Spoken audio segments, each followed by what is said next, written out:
Good afternoon, everyone. My name is Dave Heflin. I am the Vice President of Sales for Punchout2Go.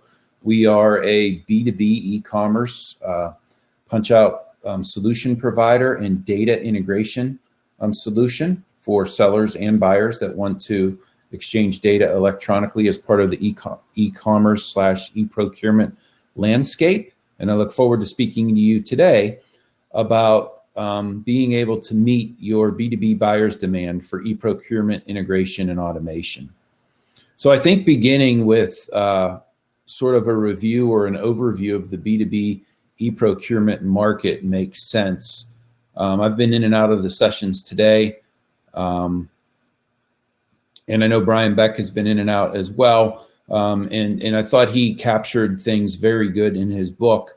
But, you know, in 2019, all forms of B2B digital e-commerce grew 10 times faster than total manufacturing and distributor sales. So whether that was EDI, e-commerce, e-procurement, buying and selling through marketplaces, it all grew very fast.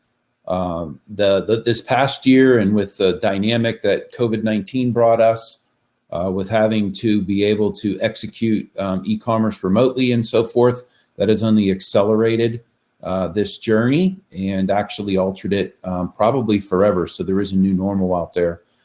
So then you start to understand that, you know, with e-commerce, you start to have your haves and your have-nots. And those that have made the right investments and are prepared to be able to offer their goods and services via a strategic B2B e-commerce strategy are differentiating themselves from the competition. So now you can be a vendor of choice being selected simply because you have a savvy e-commerce strategy that can support an e-commerce e-procurement initiative of your buyer, rather than just be the best person in your product class or in the services that you offer.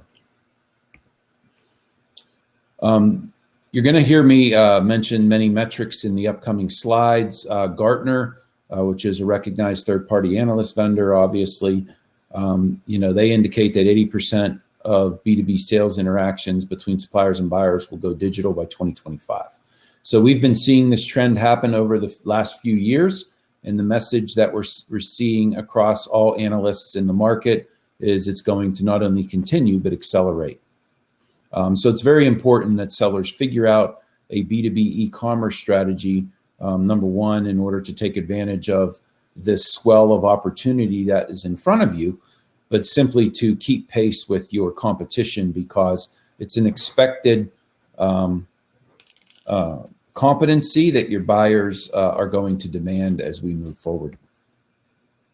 So if you look a little bit further into the analysis of the landscape, you can see that investment on both the e-commerce side for suppliers, investing in that technology that allows them to sell their goods and services via e-commerce, as well as on the buyer side or with the e-procurement applications, all of that is showing significant growth.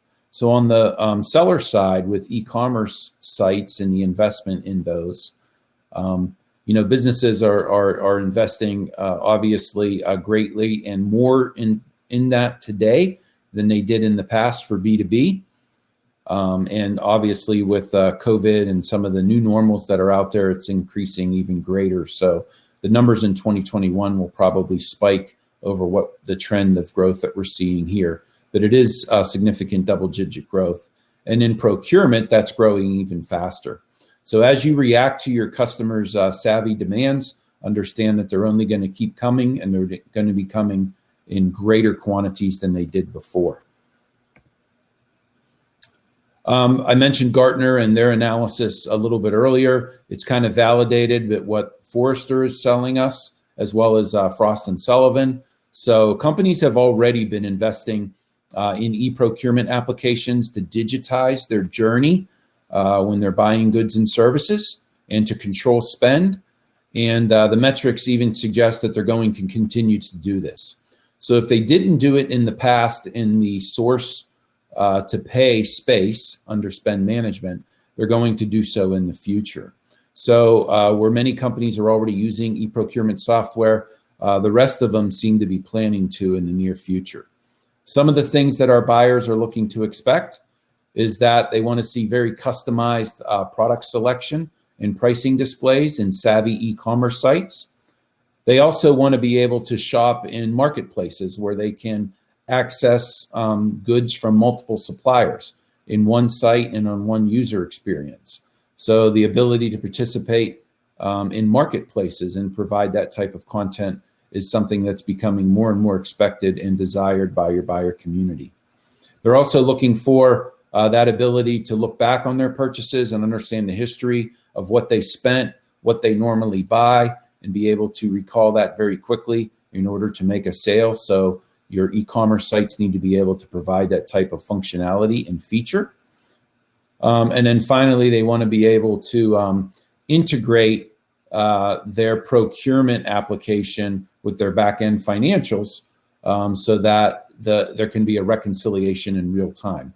So when they spend something against a purchase order or a blanket PO, they want to see those updates happen and be able to see the display happen in their procurement applications.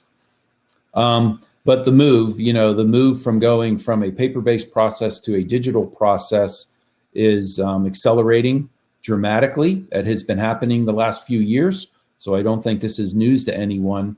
But the message and takeaway here is that it's not only going to continue, but it's going to accelerate. So 80% of all transactions on about 2025 will be digitized. So what does that mean for a supplier?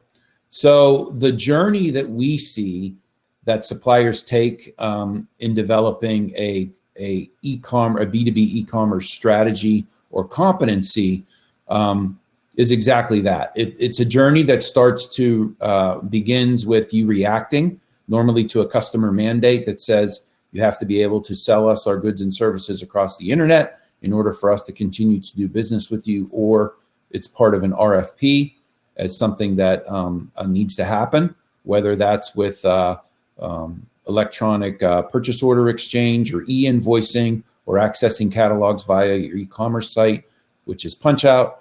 So you react to that initially, and then you can become responsive. So you see that it's happening in the market. You go from a reactive state to being able to respond quickly where it isn't a one-off solution every time. And then sooner or later, we see suppliers that see this as a growth channel. So they become proactive and even innovative in developing a savvy e-commerce strategy that allows them to grow their overall top line revenues by being able to be more e-commerce savvy than their competition and be able to accommodate and even lead in being able to offer some of the features from